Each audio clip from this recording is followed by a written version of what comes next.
सिंगरौली जिले में लगातार बारिश का दौर जारी है, जहां आज जिले के माड़ा थाना क्षेत्र अंतर्गत जराहा गांव के नदी में मछली पकड़ने गए 4 नाबालिग बच्चे अचानक आई बाढ़ में फंस गए, जिसकी सूचना मिलते ही माड़ा थाना प्रभारी सहित जिले के आला अधिकारी तत्काल मौके पर पहुंच गए, जहां से प्रशासन एवं ग्रामीणों की मदद से सभी नाबालिग बच्चों को सुरक्षित निकाला गया, जिन्हें सुरक्षित परिजनों को सौंप दिया गया।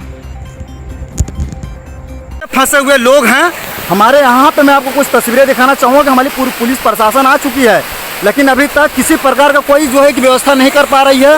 मैं दिखाना चाहूँगा एक तस्वीर जो कि हमारे सामने है।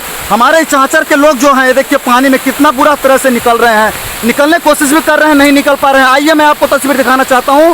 फंसे हुए जो लोग हैं, ये देखिए यहाँ तक काफ़ी कगार में भीड़ लगी हुई है और पानी जो है पानी काफ़ी ज़्यादा बढ़ोतरी में है। लेटेस्ट खबरों से जुड़े रहने के लिए देखें हमारा यूट्यूब चैनल, करें लाइक, शेयर, सब्सक्राइब।